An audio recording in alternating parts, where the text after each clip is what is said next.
Ini ngomong-ngomong Coach Indra ini dikenal sebagai coach yang tegas atau coach yang humoris nih?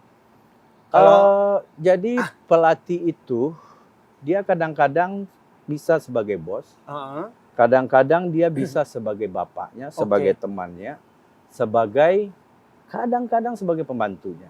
Jadi peran pelatih itu sangat kompleks, ya. Jadi jangan dipikir peran pelatih itu saban hari dia kayak bos terus.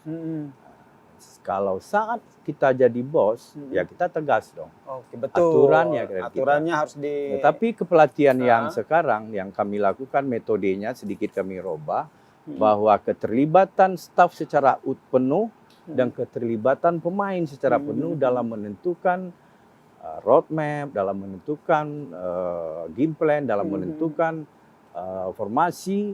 Saya yang dulu saya sendiri dan staf pelatih yang melakukan, saya sedikit berubah dengan memberikan ruang untuk para pemain dan staf dari mulai asisten pelatih sampai ke kitman memberi informasi, memberikan pendapat kepada head coach-nya. Oke, berarti tidak hanya sebagai bos yang harus tegas, tapi bisa jadi ayah, bisa jadi teman gitu. Harus. Nah, kalau jadi teman nih Coach, sering nggak sih dicurhatin sama pemain-pemain?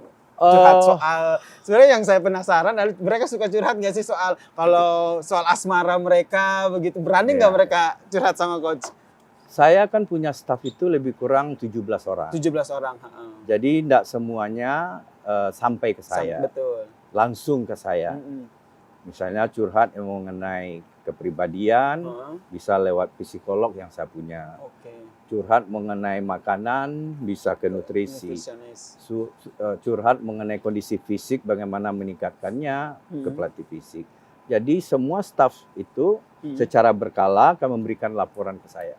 Dan itulah sistem atau cara kepelatihan yang kita kembangkan di tim nasional U20. Oke, berarti memang dalam bentuk tim ya gitu. Jadi sahabat Kompas TV ini jangan berpikir bahwa ketika menjadi seorang pelatih timnas ini hanya seorang diri begitu one man show, tapi ada timnya di situ. Nggak bisa lagi begitu. Nah, tim yang dibentuk ini nih siapa aja isi-isinya? Iya, saya bersyukur saya mau para pelatih-pelatih yang saya ajak terutama itu legend-legend pemain tim nasional.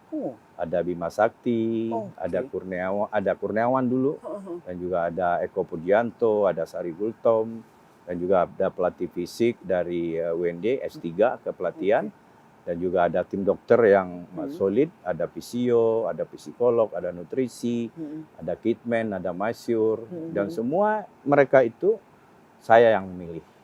Ya, tidak ada termaksud pemain-pemain legend yang dulu pernah berkontribusi, akhirnya mereka sekarang gabung. Dia gabung ke kita dan alhamdulillah saya sudah bekerja sama, ada yang 3 tahun, ada yang 4 tahun. Dan mereka pelatih-pelatih muda yang saya pikir pelatih-pelatih masa depan kita.